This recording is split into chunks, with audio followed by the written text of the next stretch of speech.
जय हिंद मेरे प्यारे साथियों। साथियों, इससे पहले हमने क्या देखा? इससे पहले हमने जैन धर्म, बौद्ध धर्म को देख लिया, यानी प्राचीन बौद्धिक धर्म में पूरा हम लोगों ने देख लिया। इससे पहले हम लोगों ने और क्या देखा? इससे पहले हम लोगों ने प्राग ऐतिहासिक काल, आदि ऐतिहासिक काल और ऐतिहासिक काल के बारे में बहुत डिटेल एक्सप्लेनेशन किया था। इसके बाद सिंधु घाटी सभ्यता पढ़े थे। उसके बाद से हमने ऋग्वैदिक और उत्तर वैदिक काल, वैदिक काल को पढ़ लिया, जैन धर्म, बौद्ध धर्म को पढ़ लिया। अब क्या पढ़ेंगे? 16 महाजन पदों के बारे में पढ़ेंगे। यानी हिस्ट्री में आपको एकदम बिल्कुल शुरू से लेकर लास्ट तक में पढ़ाया जाएगा, पूरा पूरा टॉपिक कवर किया जाएगा इसमें। तो आइए इसमें देखते हैं। ये 16 महाजन पद है। 16 महाजन पदों में देखेंगे, मगध सबसे महान साम्राज्य होता है, सबसे विशाल साम्राज्य मगध होता है। तो 16 महाजन पदों का उल्लेख कहाँ मिलता है? बौद्ध के किस ग्रंथ में मिलता है? बौद्ध के अंगोत्तर निकाय में मिलता है। यानी 16 महाजन पदों को, इसको जूम कर लो, ठीक है। 16 महाजन पदों का उल्लेख बौद्ध धर्म के ग्रंथ अंगुत्तर निकाय में मिलता है। अच्छा, अब बात करें तो वैशाली के लिच्छवी, वैशाली का जो लिच्छवी गणराज्य होता है वो विश्व का प्रथम गणतंत्र माना जाता है। यानी विश्व में प्रथम गणतंत्र माना जाता है। कौन सा? वैशाली का लिच्छवी गणराज्य विश्व का प्रथम गणराज्य माना जाता है, जो वज्जी संघ की राजधानी थी। जो वज्जी संघ की राजधानी थी क्या? लिच्छवी। इसका गठन 500 ईसा पूर्व में हुआ था। यानी दुनिया का सबसे प्राचीन, सबसे पुराना गणराज्य माना जाएगा लिच्छवी, ठीक है। अच्छा, आइए अब 16 महाजनपद जो हैं, 16 महाजनपदों को हम मैप के माध्यम से देखेंगे और लोकेट करेंगे कि मैप में 16 महाजनपद कहाँ कहाँ पर हैं। देखिए, हमारा क्या है, हमारा प्यारा इंडिया है। ये प्यारे इंडिया का मैप आप देख रहे हैं, प्यारे इंडिया का मैप। इस इंडिया के मैप में 16 महाजनपदों की लोकेशन देखेंगे और उस महाजनपद की राजधानी वहाँ एक्सप्लेन करने की कोशिश करेंगे। तो सबसे पहले हम देखेंगे अंग को। तो हम अंग को क्या करेंगे? अंग को जूम कर लिया मैंने। इंडिया का मैप देख रहे हैं आप, पूरा देख सकते हैं। यहाँ इंडिया के मैप में हम कहाँ आ रहे हैं? अंग को जूम कर रहे हैं। अब अंग कहाँ पर है? तो अंग यही है, अंग। अच्छा, अब अंग के बारे में देख रहे हैं, अंग की राजधानी कहाँ है? तो अंग की राजधानी चंपा है, चंपा नगरी। यानी चंपा, अंग की राजधानी कहाँ है? चंपा है। अंग इसका वर्तमान क्षेत्र देखिए, अंग कहाँ पर है? तो देख रहे हैं हम इंडिया के मैप में कहाँ है। तो ये आधुनिक जो भागलपुर और बिहार का मुंगेर क्षेत्र है, वहीं पर ये अंग है। यानी कहें तो पूर्ण रूप से बिहार में, बिहार का भागलपुर और मुंगेर जिला जो है, यानी भागलपुर जिला, मुंगेर जिला के में है। ये कहाँ पर है? दोनों, मुंगेर जिला और मतलब भागलपुर कहाँ है? तो ये है बिहार में। यानी अंग बिहार में होता है। इसकी राजधानी होती है अंग की मतलब चंपा। अच्छा, चंपा किस नदी के किनारे है? तो यह मतलब नदी के किनारे है। चंपा एक नदी के किनारे है। यहाँ का महत्वपूर्ण नदी बंदरगाह था। यहाँ क्या था? नदी बंदरगाह था। हम आते हैं, देखेंगे मगध। ये 16 महाजनपदों में सबसे विशाल विकराल विकराल था। यानी 16 महाजनपदों में सबसे विशाल था, सबसे विकराल था। यानी इसकी सीमाएं बहुत ही बड़ी थी। ये मगध साम्राज्य सबसे विशाल, सबसे शक्तिशाली राज्य था मगध। तो मगध साम्राज्य की राजधानी राजगृह थी। इसी को राजगृह कहते हैं, इसी को गिरी ब्रज कहते हैं, इसी को अब राजगिरी के पश्चात के इसी का नाम चेंज करके पाटलिपुत्र कर दिया जाएगा। राजगिरी के ये कहाँ पर है? ये भी बिहार में, राजगिरी। अच्छा, तो वर्तमान क्षेत्र इसके देखे तो वही है, पटना है, गया है शाहाबाद, जिले, ये सारे कहाँ है? बिहार में है। मगध जो राजगिरी है, मगध साम्राज्य जो है वो बिहार, मतलब पटना, गया, शाहाबाद जिले तक, मतलब बिहार में है ये सब, ठीक ना। अच्छा, अब आ जाते हैं काशी। काशी कुछ न हो बासी, उसी को पढ़ेंगे काशी। यानी कहा जाता है काशी में कुछ बासी नहीं होता, काशी में कुछ न हो बासी। काशी, काशी की राजधानी कहाँ बताया जाता है? वाराणसी, जो वाराणसी को भी काशी के नाम से जाना जाता है। अभी इसके बारे में डिटेल देखेंगे। वाराणसी के क्या है, समीप है, ये उत्तर प्रदेश में आता है। यानी ये कहाँ पर आता है? ये देखिए इंडिया के मैप में है हम, तो ये कहाँ पर है अभी देखेंगे। ये गंगा नदी बह रही है, गंगा नदी, अभी जाएंगे यानी काशी गंगा नदी के किनारे है। तो काशी की राजधानी का वाराणसी ये उत्तर प्रदेश के क्षेत्र में है वाराणसी, जो काशी के नाम से जाना जाता है। अच्छा, कौशल देखेंगे। कौशल, तो कौशल गणराज्य ये है। अब देखिए कहाँ पर, नेपाल से बॉर्डर एकदम टचिंग कर रहा है कि नहीं, कौशल। तो कौशल आधुनिक अवध क्षेत्र है, यानी फैजाबाद, गोंडा और बहराइच, यानी टच कर रहा है, फिर भी ये क्या है, कौशल इंडिया में ही है। कौशल, कौशल कहाँ है, इंडिया में ही है। तो ये कहाँ पर है, ये जो वर्तमान क्षेत्र है आधुनिक अवध क्षेत्र, अवध क्षेत्र में क्या क्या आ जाएगा?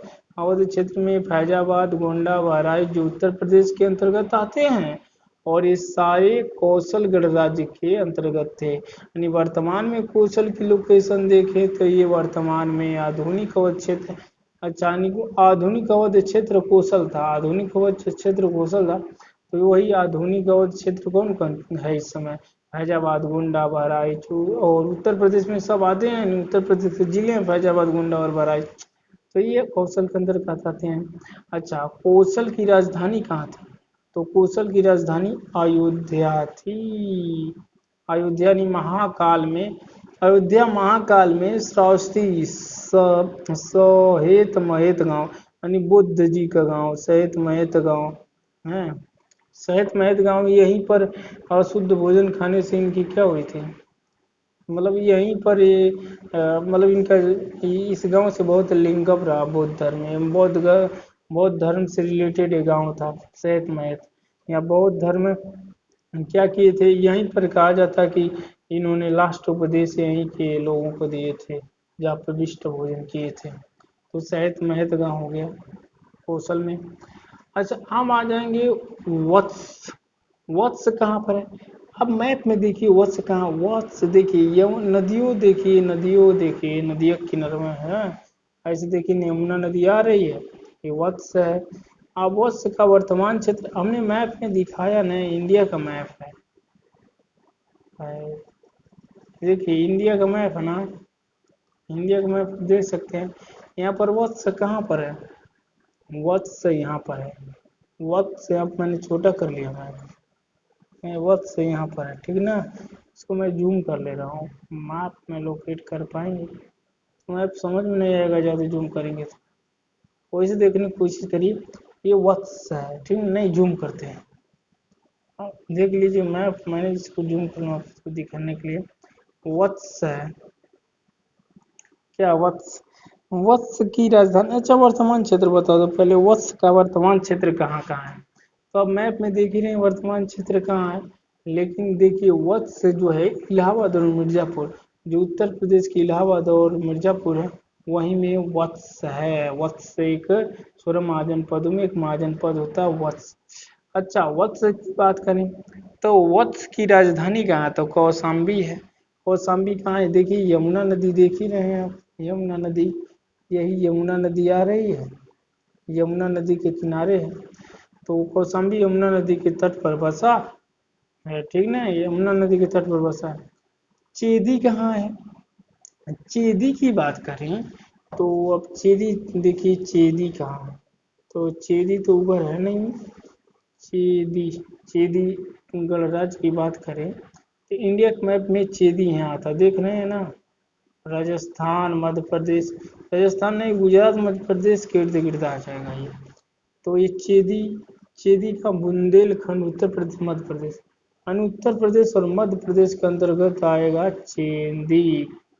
हाँ, चेदी की उत्तर प्रदेश और मध्य प्रदेश दोनों भाग में चेदी पाया जाएगा। अब हम तो देख रहे हैं तो थोड़ा भाग यहाँ राजस्थान में भी तो आ रहा है, ऐसे बढ़ा होगा इधर, चेदी। तो चेदी कहाँ है? उत्तर प्रदेश और मध्य प्रदेश में है। इसकी राजधानी कहाँ थी? इसकी राजधानी सोथिवती या सुक्तिमती है। दो राजधानी है, सुक्तिमती कहिए या सोथिवती कहिए, दोनों यहीं की राजधानी है। अच्छा, हम बात हैं कुरु। कुरु देखिए भैया, ये दिल्ली के पास में है। कुरुक्षेत्र कौन नहीं जानता, महाभारत से रिलेट है कुरु। अच्छा, कुरु वर्तमान में देखें तो दिल्ली मेरठ के सीमावर्ती क्षेत्र थानेश्वर यानी हरियाणा के समीप स्थित है। यानी देखिए दिल्ली दिल्ली पूरा अन्य देखेंगे तो हरियाणा के बीच में ही तो बसी है। तो इसी में जो है दिल्ली मेरठ के सीमावर्ती क्षेत्र थानेश्वर, ये सारे हरियाणा के अंतर्गत एनसीआर में आता है ना कुरुक्षेत्र। तो इसी के समीप में जो हरियाणा के जिले आते हैं, तो हरियाणा में है यानी थानेश्वर के पास में है ये। मेरठ का कुछ जिले, उत्तर प्रदेश के मेरठ जिले में इसका भाग आता है कुरु का। अच्छा, हम बात करें कुरु की राजधानी क्या है, तो कुरु की राजधानी हस्तिनापुर है। देखो कुरु की राजधानी कहाँ है? कुरु की राजधानी हस्तिनापुर है। कुरु की राजधानी हस्तिनापुर है। इसी को इंद्रप्रस्थ तथा इक्ष्वाकु का कुरु राजधानी के रूप में उल्लेख है। इक्ष्वाकु वंश से रिलेटेड है ये।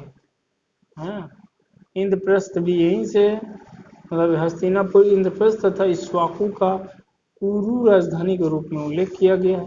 यानी इंद्रप्रस्थ को भी इक्ष्वाकु की, इंद्रप्रस्थ और इक्ष्वाकु का कुरु मतलब कुरु राजधानी थे। कुरु राजधानी तो कुरु राज्य था, यानी कुरु की राजधानी के रूप में मतलब है हस्तिनापुर को, इंद्रप्रस्थ को इक्ष्वाकु के रूप में जाना जाता था। अच्छा, अब आ जाएंगे पंचाल। पंचाल देखें तो ये पंचाल यहाँ, आप पंचाल का वर्तमान क्षेत्र की बात करें तो रुहेलखंड हो जाएगा है। और मध्य द्वाब क्षेत्र के कुछ भाग आ जाएंगे, मध्य द्वाब क्षेत्र के कुछ भाग आएंगे। वर्तमान में बताओ उत्तर प्रदेश में पड़ता है तो जिले कौन कौन है, तो बरेली, पीलीभीत, बदायूं, बुलंदशहर, अलीगढ़, ये सब उत्तर प्रदेश के जिले पंचाल के अंतर्गत आते हैं, पंचाल के अंतर्गत आते हैं। अच्छा ये बताओ कि इसकी राजधानी कहाँ है, तो पंचाल की राजधानी कहाँ है, तो देखिए पंचाल की राजधानी दो भागों में, एक उत्तरी पंचाल की बात करें भाई, राज 16 महाजनपदों में भी तो पड़ा था। तो उत्तरी पंचाल की राजधानी अहिछत्र अहिछत्र थी।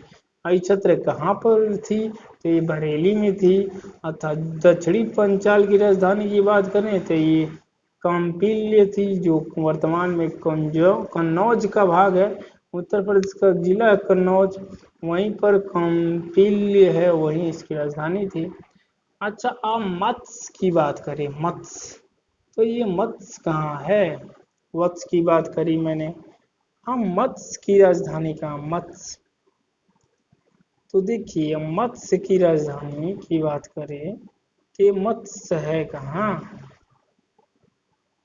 मत्स्य एक 16 महाजनपदों में क्या थी, मत्स्य भी थी। मत्स्य की राजधानी कहाँ थी, विराटनगर थी।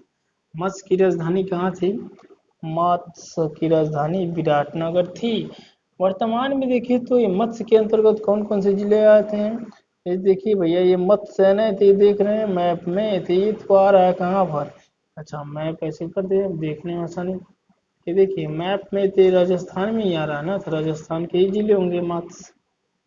तो मत्स्य में राजस्थान के कौन कौन जिले आते हैं, तो जयपुर, भरतपुर, अलवर क्षेत्र, ये सारे राजस्थान के क्षेत्र आते हैं। अलवर, अलवर का हमारा एक दोस्त भी जो साथ में पढ़ता था, अलवर बहुत ठंडीली एरिया, बहुत ठंडी पड़ती है वहाँ पर, गर्मी भी भीषण पड़ती है, ठंडी भी भीषण पड़ती है अलवर में है, क्योंकि मैंने वहाँ जाकर महसूस किया इस चीज़ को, दोस्तों के साथ गया है अलवर में मैं।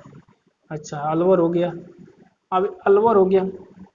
वर्तमान क्षेत्र की बात कर लिए, इसकी राजधानी विराटनगर है, ठीक है।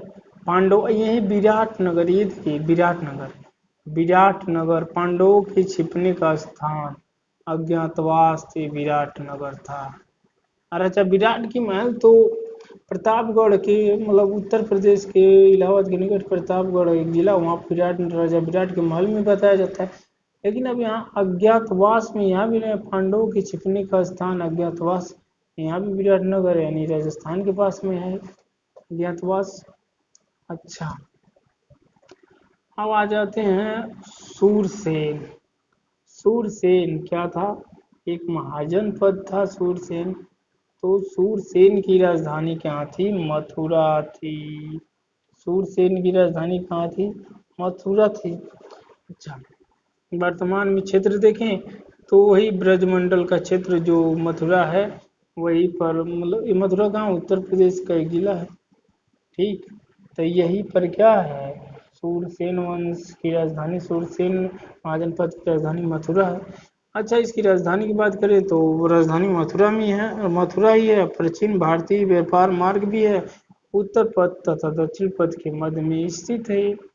अच्छा, आप बात करें कृष्ण भगवान को कौन नहीं जाता, जो मथुरा में रहे हैं, मथुरा में गैया चराए हैं, कृष्ण जी ने लीलाएं की है। तो मथुरा की ब्रज भूमि, ब्रज मतलब विंध्या के वासी तपोव्रतधारी महावीर नारी दुखारी, मतलब ब्रज भूमि के नाम से जानी जाती है मथुरा।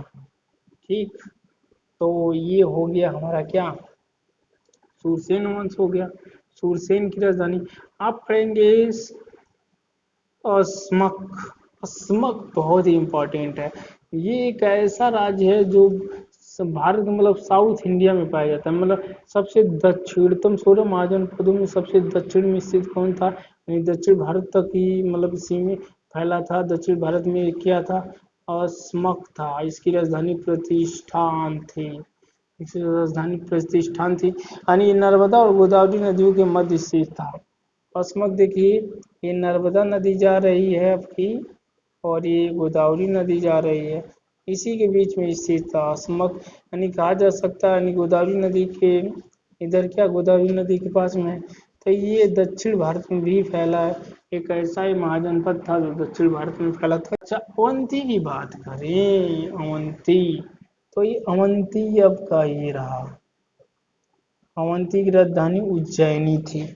अवंती की राजधानी कहाँ? उज्जैनी। अच्छा, वर्तमान क्षेत्र कौन है?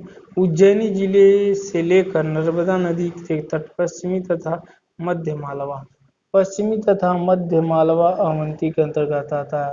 यानी यहाँ से लेकर नर्मदा नदी के तट तक, नर्मदा नदी के जो तट थे यहाँ तक क्या है, नर्मदा नदी के सारे तट जो हैं यहीं से संबंधित है।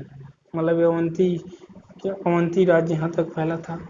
अच्छा, अवंती, उत्तरी अवंती की राजधानी उज्जैन थी, यानी उत्तरी अवंती की राजधानी देखें तो उज्जैन थी, तो उज्जैनी थी, मतलब उज्जैन थी।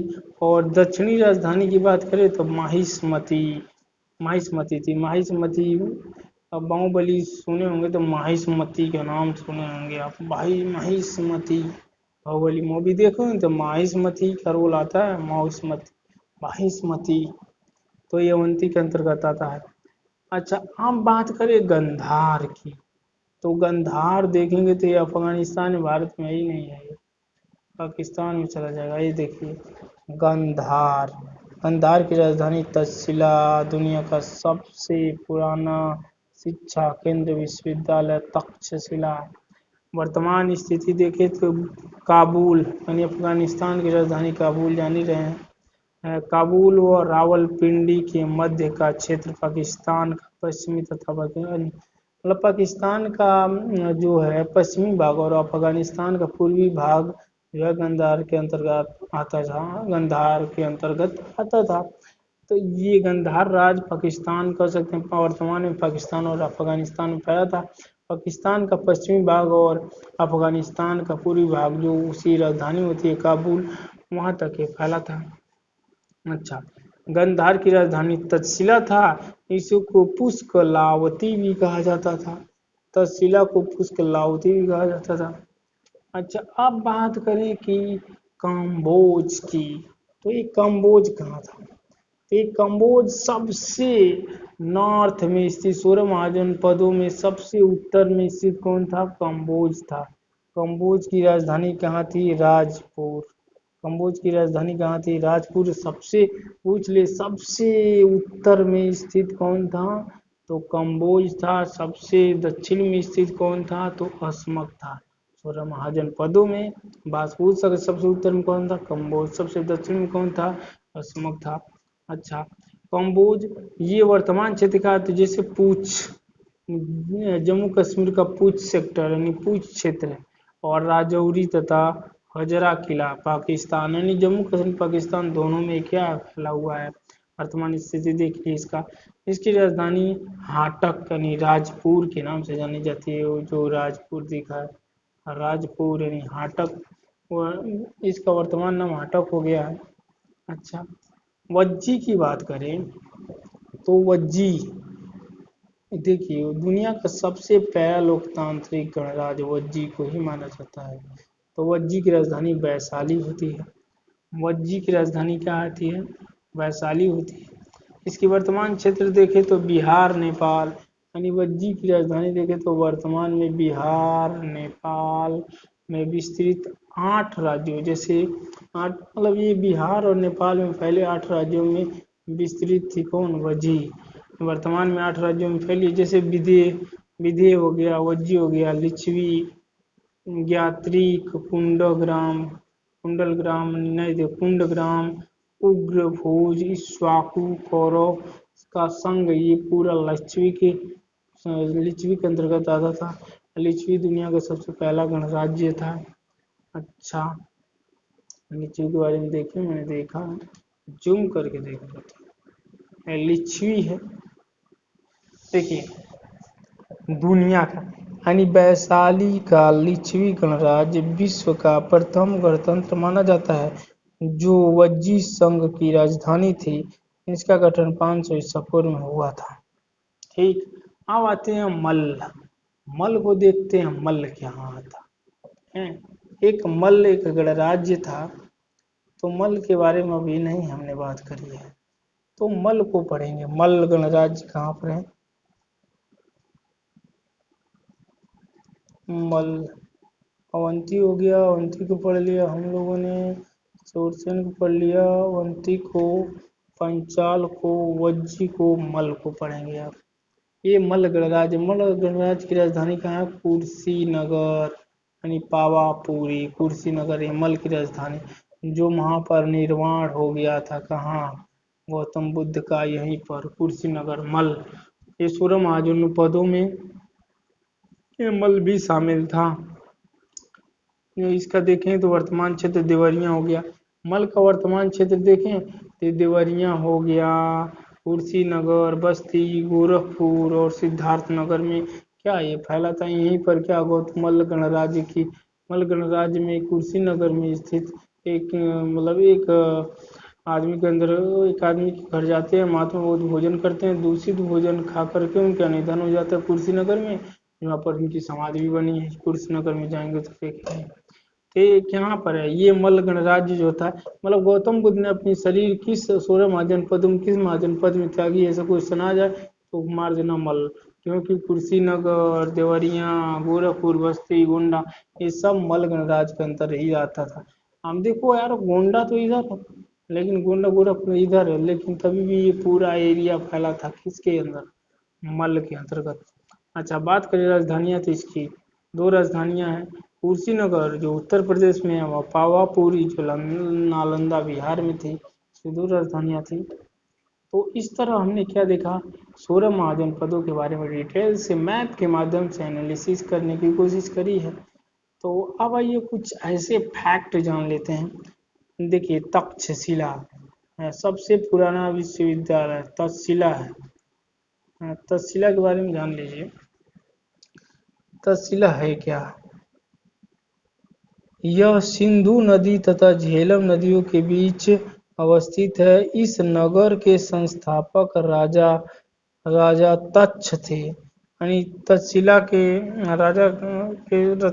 के संस्थापक राजा कौन थे? तक्ष से बाल रोग विशेषज्ञ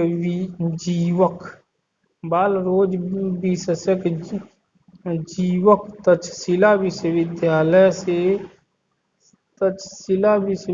से शिक्षा ग्रहण किए थे।